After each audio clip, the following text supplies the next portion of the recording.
A história de Annie começou em San José, Califórnia, onde ela cresceu em uma família grande e unida.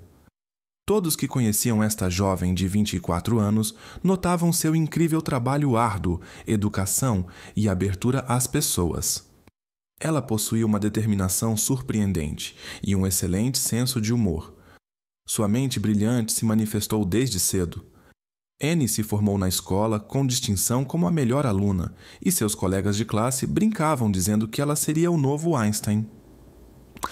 Seu sucesso acadêmico lhe rendeu bolsas de estudo totalizando $160 mil, abrindo caminho para estudar biologia celular na Universidade de Rochester. Foi lá que aconteceu o encontro decisivo com Jonathan Werofsky. Os jovens logo se tornaram inseparáveis. Annie o chamava de seu melhor amigo e logo seu relacionamento evoluiu para um noivado. Eles marcaram o casamento para 13 de setembro de 2009 e mergulharam de cabeça nos preparativos agradáveis. Paralelamente à felicidade pessoal, Annie alcançou um impressionante sucesso profissional.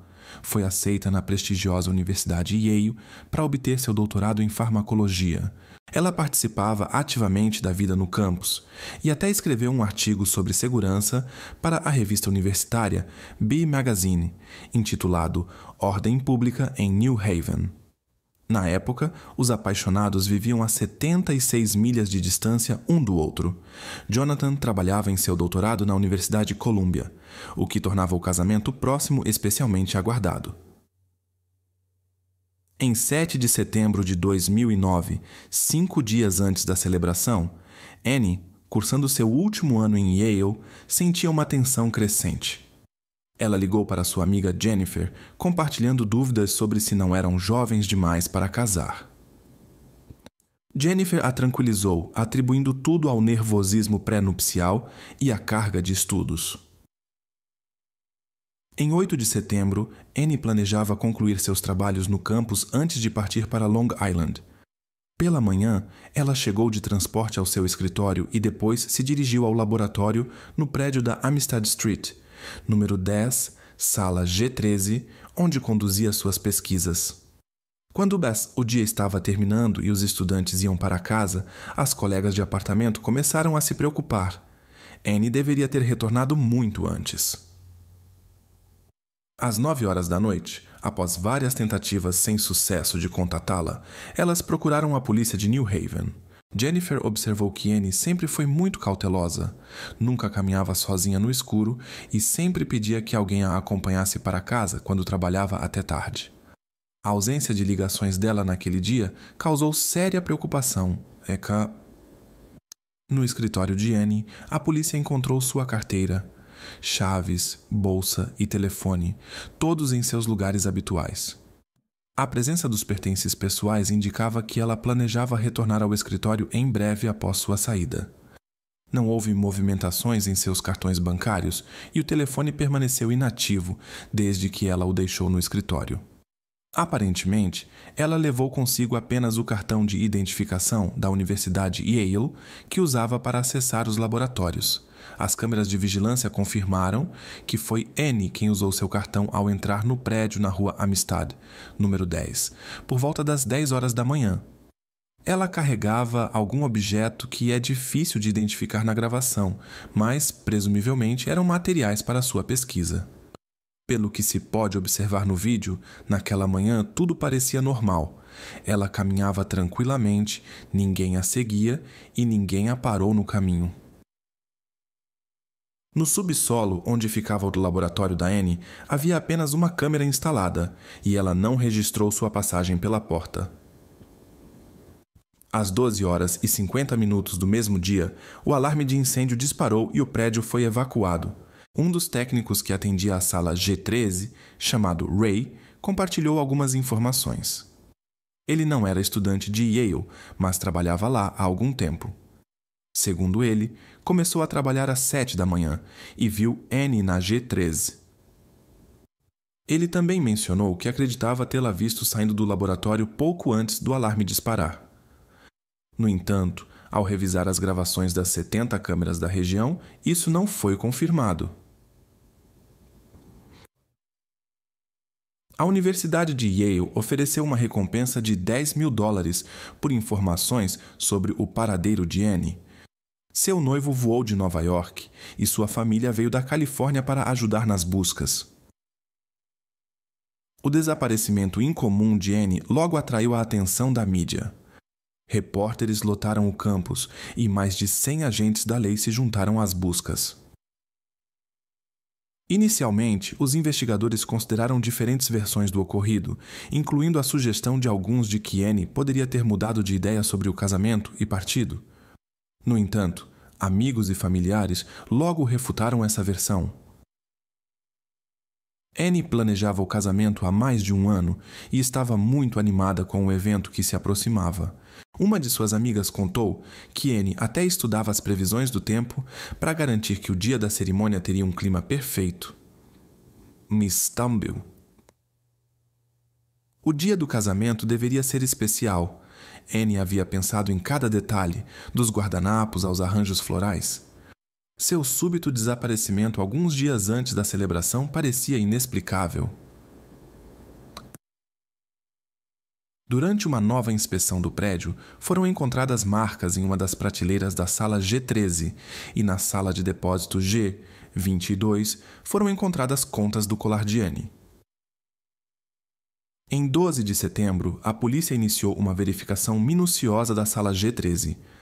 Acima dos painéis do teto foram encontradas peças de roupa com marcas e uma luva médica azul. A investigação se estendeu aos laboratórios vizinhos, incluindo o G22. Na área dos vestiários e banheiros próximos ao G22, surgiu um odor específico que alertou os oficiais. Cães especialmente treinados foram chamados para inspecionar a área e o prédio foi declarado zona restrita. A Universidade de Yale, localizada no coração de New Haven, é uma das instituições de ensino mais antigas da cidade, com mais de 20.000 estudantes, professores e funcionários, tendo seu próprio serviço de segurança. O desaparecimento da pós-graduanda Annie Lee e a subsequente atenção da mídia criaram uma repercussão indesejada. A direção da universidade, através de um comunicado eletrônico, pediu aos funcionários que evitassem falar com jornalistas, que podem se mostrar excessivamente insistentes em situações com mais perguntas do que respostas. Em vez da reputação de uma prestigiosa instituição da Ivy League, questões de segurança vieram à tona. 4 dias após o desaparecimento de Annie, o chefe da polícia universitária tentou acalmar o público. A preocupação se espalhou muito além do campus em New Haven. Os pais ligavam para seus filhos, perguntando sobre seu bem-estar. A investigação continuou no laboratório, onde Annie Lee foi vista pela última vez. Segundo relatos, as peças de roupa encontradas no teto não pertenciam a ela. Os investigadores também examinaram um aterro sanitário em Hartford, em busca de evidências. O FBI liderou a investigação, unindo cerca de 100 representantes das forças policiais de Yale, New Haven e do estado de Connecticut. Em 13 de setembro de 2009, no dia em que Annie deveria estar caminhando até o altar, ocorreu o trágico desfecho de 5 dias de buscas. No porão do edifício, atrás de um painel metálico de utilidades perto dos vestiários e da sala G22, foram encontrados vestígios da presença de Annie. A perícia médica determinou que a causa foi asfixia devido à compressão externa do pescoço. O exame médico revelou lesões graves, resultantes de circunstâncias adversas. Próximo ao local, encontraram o crachá de Annie e uma luva médica azul, par daquela encontrada sob a placa do teto. Amostras foram enviadas ao laboratório para verificação no banco de dados CODES. O campus mergulhou em uma atmosfera de luto. A administração da universidade organizou suporte, uma linha telefônica de ajuda 24 horas e aconselhamento psicológico para estudantes e funcionários. O oficial Joe Avery destacou um detalhe importante. Devido ao sistema de crachás e códigos de acesso, eles consideravam a possibilidade de envolvimento de alguém de dentro. Ele também garantiu que outros estudantes não seriam afetados por esta situação. Robert Alpern, decano da Escola de Medicina de Yale, confirmou: É praticamente impossível entrar de fora. Estas declarações apenas intensificaram a atmosfera de apreensão no campus. Os estudantes começaram a se movimentar em grupos mesmo durante o dia. Alguns recusavam turnos de trabalho na universidade, temendo que o responsável ainda estivesse por perto. A análise de DNA apontou para Kieran Robinson, que tinha antecedentes criminais. No entanto, isso provou ser uma pista falsa. Descobriu-se que Kieran já havia falecido muito antes destes eventos. Seu DNA foi explicado pelo fato de ele ter participado de obras de construção neste edifício alguns anos antes do ocorrido. Sem encontrar outras correspondências no banco CODES, a polícia continuou as buscas. Após dias de investigação, os detetives examinaram cerca de 700 horas de gravações em vídeo e entrevistaram mais de 150 pessoas. Um suspeito chamou especialmente sua atenção, embora as provas ainda fossem insuficientes. Os registros de acesso mostraram que apenas 2 pessoas entraram na sala, G13 naquele dia. Um contratado, que foi rapidamente eliminado da lista, e Raymond Clark, de 24 anos, um técnico de laboratório que afirmou ter visto Annie saindo. Raymond não suspeitava que, precisamente, esta declaração atraiu a atenção minuciosa dos investigadores. As câmeras mostravam claramente que ela não havia deixado o edifício. Ele tinha a reputação de ser um supervisor rigoroso, especialmente quando se tratava da limpeza do laboratório. Ray até enviou um e-mail para Annie reclamando das gaiolas de camundongos não limpas após uma de suas pesquisas. No entanto, não havia registros disciplinares contra ele nos documentos de Yale. Alguns colegas o descreviam como uma pessoa agradável e sociável. As câmeras de segurança e dados dos cartões eletrônicos registraram que, das 10 horas e 40 minutos da manhã até aproximadamente 15 horas e 45 minutos, Ray entrou nas salas G13 e G22 55 vezes. Também foi observado que ele saiu do prédio durante o alarme de incêndio e retornou às 10 horas e 1 minuto. Depois disso, ele passou algum tempo andando pelo porão com outras roupas médicas antes de terminar seu turno por volta das 16 horas. Em algum momento do dia, ele foi visto sentado nos degraus do prédio com a cabeça entre as mãos. Durante a conversa com a polícia, eles notaram arranhões em seu rosto e braço, além de hematomas recentes. Ele explicou que os arranhões vieram do contato com um gato. Ofereceram-lhe um teste de polígrafo que mostrou sinais de insinceridade, embora os resultados desse teste não sejam legalmente válidos. Antes de sair, pediram-lhe uma amostra de DNA, que ele forneceu, sendo então liberado aguardando os resultados.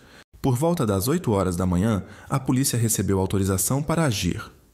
Imediatamente, foram estabelecidas barreiras na rodovia em frente ao motel, e uma equipe do FBI subiu pela escada dos fundos até o quarto 214. Lá encontraram Raymond Clark usando camisa branca e calças marrom claras.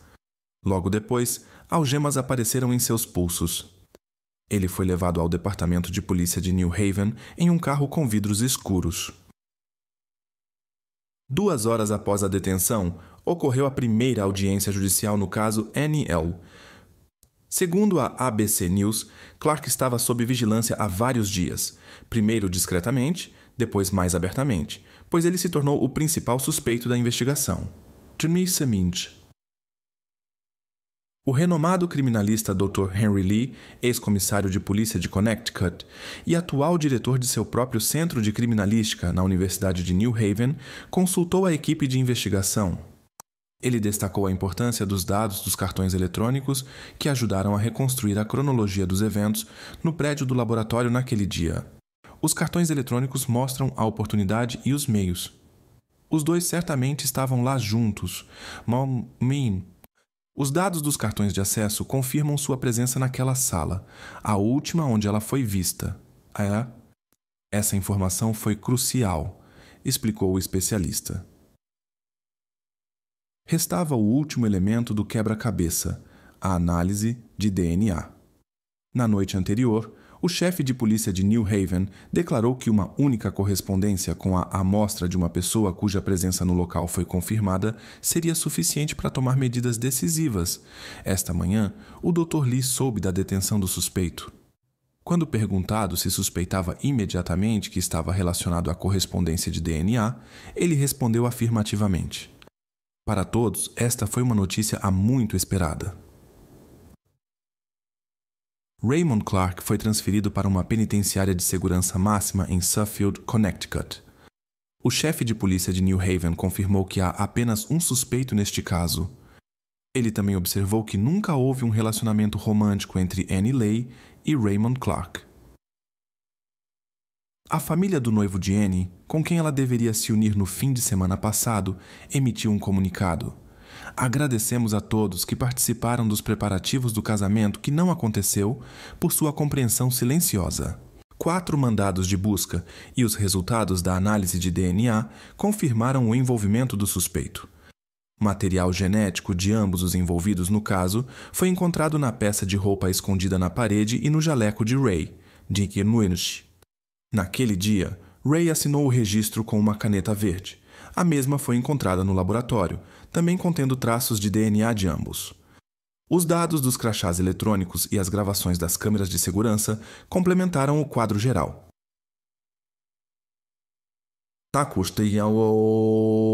Segundo os investigadores, tudo aconteceu pouco antes do alarme de incêndio disparar. Ray rapidamente trocou suas roupas de trabalho e deixou o laboratório quando o alarme tocou. Depois, ele retornou, passou pela sala G22 e utilizou o painel.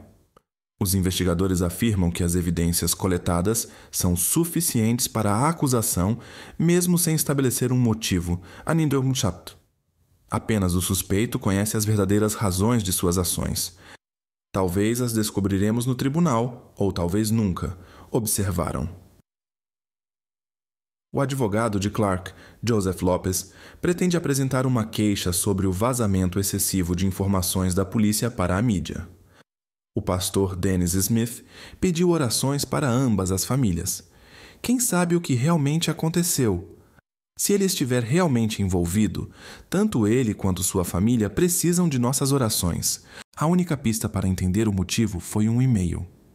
Naquele dia, Annie enviou uma mensagem a todos os funcionários sobre seu próximo casamento no dia 13 e sua futura lua de mel. Ray leu este e-mail. Ele próprio estava noivo, e a polícia suspeita que ele poderia ter sentimentos especiais por Annie, e a notícia de seu casamento provocou emoções intensas. O tribunal fixou a fiança em $3 milhões. O advogado declarou que seu cliente pretende se declarar inocente em que o adeus a Annie foi transmitido ao vivo e Yudi Shakut. Em seu discurso comovente, a mãe Vivian dirigiu-se aos entes queridos. John, mesmo agora que Annie não está mais conosco, você continua sendo como um filho para mim, assim como meu Christopher. Acho que expresso a opinião de todos, nunca entenderemos completamente o que aconteceu com minha irmã e por quê, mas como essas questões estão além de nossa compreensão, só nos resta confiar na vontade de Deus. Refletindo nas últimas semanas sobre o papel de minha irmã em minha vida, só agora percebo o quanto ela era importante para mim. Annie permanecerá para sempre a mesma alma iluminada em nossos corações e orações. E você também. Eu amo e sempre amarei. Jonathan colocou o anel de noivado que Annie deveria ter lhe dado. Ray Clark, que inicialmente negou seu envolvimento, posteriormente mudou seu depoimento. Ele se declarou culpado em troca de uma sentença de 44 anos. Ele também foi considerado envolvido em uma tentativa de ato impróprio de natureza pessoal.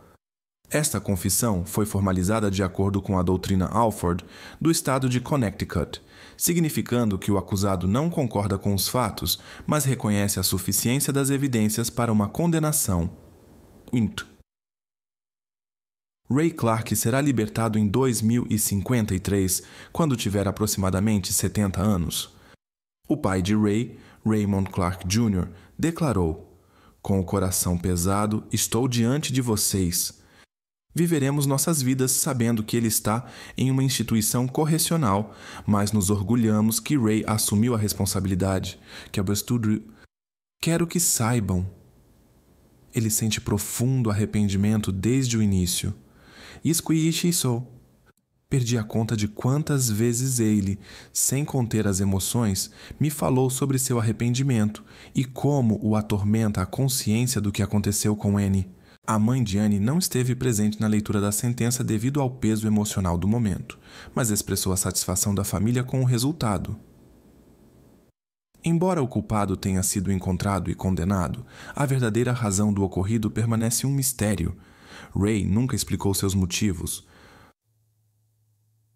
O representante da Universidade Yale, Michael Moran, observou: ao concluir o processo jurídico, reafirmamos nosso compromisso em preservar a memória de Annie Lee, cuja alegria de viver e sede de conhecimento continua inspirando professores, estudantes e funcionários de Yale, agora e no futuro. Annie estava cheia de perspectivas. Em apenas alguns dias, ela deveria unir sua vida com seu melhor amigo e em breve receber o título de doutora, pelo qual tinha se esforçado tanto. Sua amiga Natalie falava de Annie como alguém cuja presença era um verdadeiro presente do destino.